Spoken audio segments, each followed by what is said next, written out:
ঝিনাইদহ জেলার শৈলকুপা থানা ৮ নং ধল্লা ইউনিয়নের ছোট্ট রানা মাসুম বাচ্চাকে মতিয়া চেয়ারম্যান সমর্থকরা হত্যা করেছে নৃশংসভাবে। তার এলাকায় শোকের মাসুম বয়ে যাচ্ছে। দেখতে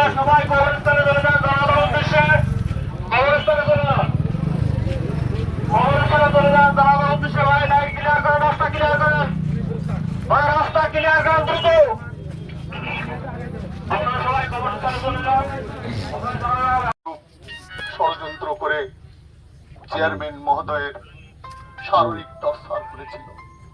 আমরা তার সুষ্ঠু বিচার চেয়েছি, আমরা তার তদন্ত করে আইনের আওতায় আনার আহ্বান জানিয়েছি, আমরা সুষ্ঠু বিচার দাবি করি।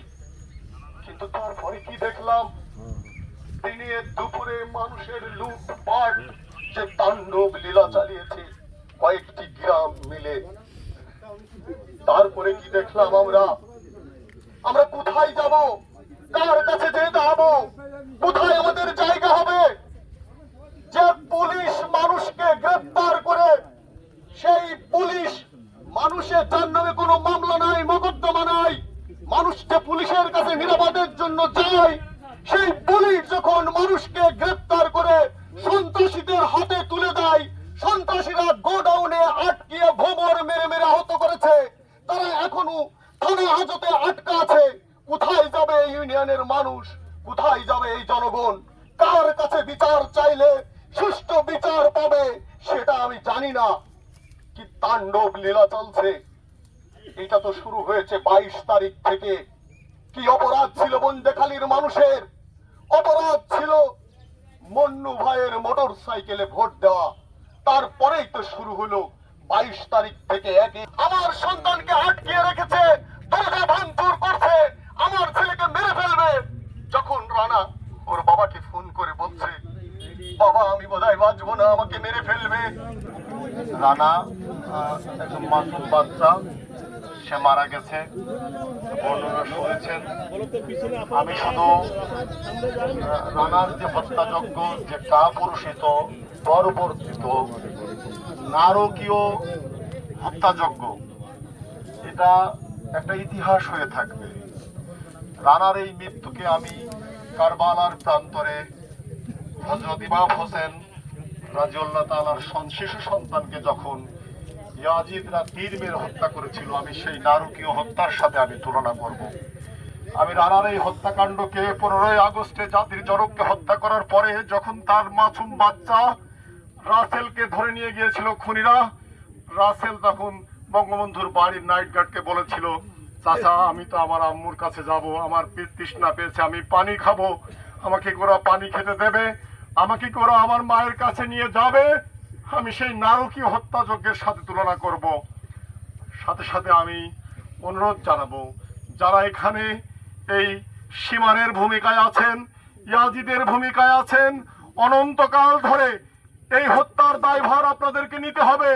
এই হত্যার দায়ভার আপনার সন্তানরা আপনাদের উপর অভিশাপ দেবে। সেই অভিশপ্ত জীবন নিয়ে বাকি জীবনে আপনাদেরকে এই দুনিয়ায় পথ চলতে হবে। আমি সেই অভিশাপ দিয়েই আপনাদের সবাইকে ধৈর্য ধরে অন্তত একটু দেরি হলেও আমাদের নেতৃবৃন্দুর কথা শুনবেন। যারা উপস্থিত আছে ধৈর্য হারা হবেন না। ধৈর্য হারা হলে রানার আত্মার সাথে, রানার সাথে খারাপ আচরণ করা হবে।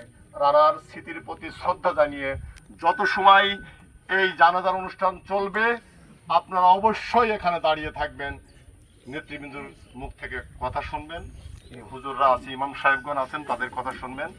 এই কথা বলে আমি শেষ করছি। আল্লাহ ধন্যবাদ।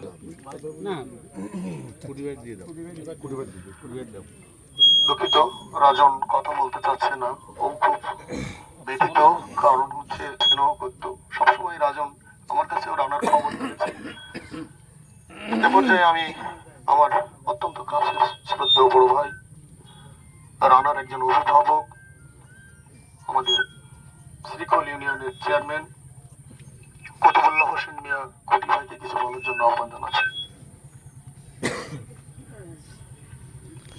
আসসালামু আলাইকুম হাজেরিন। আসলে একজন মাসুম বাচ্চার জানাজার জন্য আমরা আসছি, কিন্তু তার মৃত্যুটা মর্মান্তিক। তো যাই হোক, সে বাচ্চা মানুষ, সবাই দোয়া করবেন যাতে সে বেহেশতে নসিব করে আল্লাহ পাক, এবং তার এই পরিবারের যাতে সইবার শক্তি দান করে, এটা আর কি বড় ব্যাপার। আপনারা সেজন্যই সবাই দোয়া করবেন। আর যেহেতু আমাদের মাননীয় সংসদ সদস্য সাহেব আছেন, উপজেলা চেয়ারম্যান সাহেব আছেন ও নেতৃবৃন্দ আছেন, তারা কথা বলবেন। তো সবার সুস্বাস্থ্য কামনা করে, দীর্ঘায়ু কামনা করে, আসসালামু আলাইকুম। জানাচ্ছি আমার শ্রদ্ধেয় চাচা শৈলকুপা পৌরসভার মেয়র কাজী আশরাফুল ইসলাম আজম চাচাকে।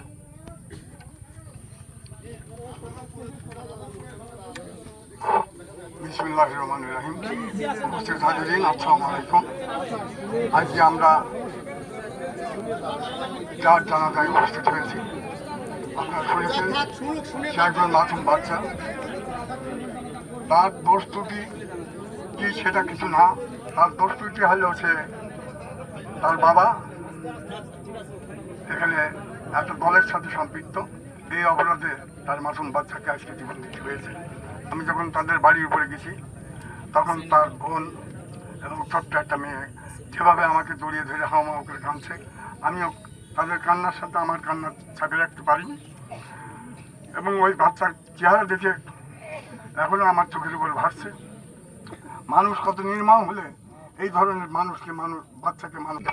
আমার শ্রদ্ধাভাজন বড় ভাই মোস্তফা আরিফ রেজা মন্নু ভাইকে। উপস্থিতি হাজিরিন, আসসালামু আলাইকুম। আমরা সবাই আজ রানার জানাজায় উপস্থিত হয়েছি। মৃত্যুটা খুবই মর্মান্তিক। এরকম মর্মান্তিক মৃত্যু আসলে দেখা যায় না। পৃথিবীতে সবচেয়ে বড় কষ্টকর জিনিস হচ্ছে বাপের সামনে ছেলের লাশ। এই ছেলেটাকে যখন নির্মম ভাবে হত্যা করা হয়, মারা হয়, যখন মারছিল, তখন এই ছেলের মা তাদেরকে হাত পায়ে ধরেছিল, বাবা তোরা যা চাস আমরা তাই দেবো, শুধু আমার সন্তানটার জীবনটা ভিক্ষা দে। তাও দেয়নি, এরা তাও দেয়নি। তা আমি আপনাদের উদ্দেশ্যে একটি কথাই বলতে চাই, ওরা মায়ের বুক খালি করেছে, আমরা কারোর মায়ের বুক খালি করব না। আমি সকালে এসপি সাহেবের কাছে গিয়েছিলাম, সমস্ত ঘটনাটা আমি বর্ণনা করেছি। আপনার এলাকার জনগণ, পুলিশের ভূমিকা নিয়ে আপনারা কথা তুলেছেন, এসপি সাহেব আমার কথা শুনেছেন। এসপি সাহেব বলেছেন আমি এটা তদন্ত করে, সুষ্ঠু তদন্ত করে এর ব্যবস্থা আমি নেব, আমার প্রতি আপনারা বিশ্বাস রাখেন। এবং এসপি সাহেব এ পর্যন্ত বলেছেন, উনি শপথ করেই বলেছেন যে এটা মেনে নেওয়া যায় না। উনি মৃত্যুটার কাহিনী, টোটাল কাহিনীটা উনি দেখলাম সবই উনি জানেন, উনি বললেন। এমনকি এক পর্যায়ে আমি নিজে সেখানে প্রেজেন্ট, এসপি সাহেবের চোখ দিয়েও আপনার পানি বেরিয়ে গেল। এই হত্যাকাণ্ডের কথা বলতে বলতে উনি একসময় তার চোখ দিয়ে পানি বের করে ফেললেন এবং সে ওয়াদা করলেন যে আমি এর বিচার করবই। আমি আপনাদেরকে অনুরোধ করব, আপনারা ধৈর্য ধরুন। যদি সয়ফুলকে ভালোবাসেন, যদি রানাকে ভালোবাসেন, আপনারা ধৈর্য ধরুন। এই হত্যাকাণ্ড যারা ঘটিয়েছে তাদেরকে বিচার হবেই। এসপি সাহেব এ পর্যন্ত বলেছে, আপনারা আমার খোঁজ দেন, বাংলাদেশের যে প্রান্তেই এই আসামিরা থাকুক, আমি দ্রুত এদেরকে আমি গ্রেফতার করে বিচারের আওতায় আনবো। তা আমি আপনাদের অনুরোধ করব, বড় জোরে অনুরোধ করব, আপনারা কেউ আইনটাকে হাতে তুলে নেন না।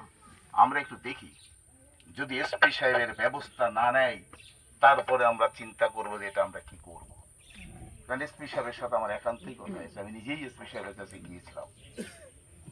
আজকে দেখেন আপনারা যে এই যে নির্বাচনের পর রানার মৃত্যুর জন্য আমার মনে হয়, আমার বিবেক বলছে আমরাও দায়ী, আমরা ওকে বাঁচাতে পারিনি।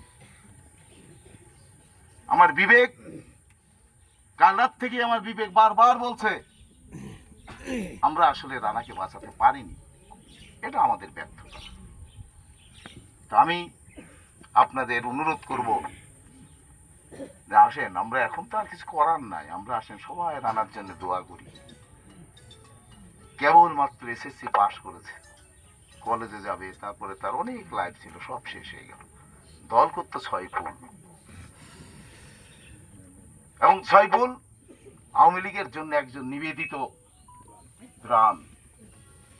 কারণ সাইফুল এমন এক জায়গায় বসবাস করে আওয়ামী লীগ করে, আমাদের সাথে দল করে, এটা আসলে অনেকের দ্বারাই সেটা সম্ভব হয় না।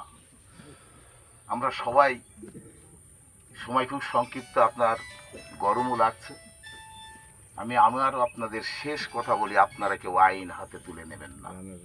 আইন যদি হাতে তুলে নিতে হয়, আপনাদের সাথে আমরাও আইন হাতে তুলে নেব, এটা কথা। আপনারা আমার প্রিয় উপস্থিতি, এ পর্যায়ে আপনাদের সামনে কথা বলবেন আমাদের সকলের শ্রদ্ধেয় ঝিনাইদহ 1 আসনের জাতীয় সংসদ সদস্য, 71-এর বীর মুক্তিযোদ্ধা, সাবেক ছাত্র নেতা, সাবেক ইউপি চেয়ারম্যান, সাবেক উপজেলা চেয়ারম্যান, আমার শ্রদ্ধাভাজন বড় ভাই জননেতা জনাব নায়েব আলী জোদ্দার।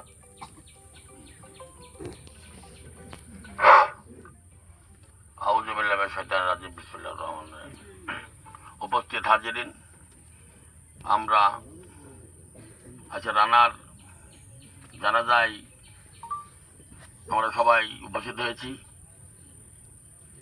আজকের যে জানাজা, এটা হচ্ছে একটা ব্যতিক্রম ধর্মী, এটা সবাই আমরা শোকাহত। দীর্ঘক্ষণ ধরে আপনারা দাঁড়িয়ে আছেন, প্রায় বেশি কথা বলবো না। এখানে মাগুরা এবং শ্রীপুর এবং শৈলকুপার নেতৃবৃন্দ আছেন, উপস্থিত এই এলাকার গণ্যমান্য ব্যক্তিবর্গ আছেন। সবাইকে আমি একটি কথাই বলবো যে আমরা কথা দিয়েছিলাম জননেত্রী শেখ হাসিনার কাছে যে আপনি আছেন, উপরে সৃষ্টিকর্তা আছেন, আপনি দোয়া করবেন শৈলকুপার মানুষের যেন আর খুনোখুনি না হয়, জীবন দিতে না হয়, ঘর বাড়ি ভাঙচুর না হয়। কিন্তু আমি সেটা রক্ষা করতে পারিনি। আজকে আমি ব্যর্থ বলে আমি নিজেকে এই পরিচয় দিচ্ছি। তবে আমি আপনাদের উদ্দেশ্যে একটি কথা বলবো, সেটা এই যে অনেক বক্তা অনেক কথা বলেছে, আপনারা একটা কথা মনে রাখবেন যে এই রানার যারা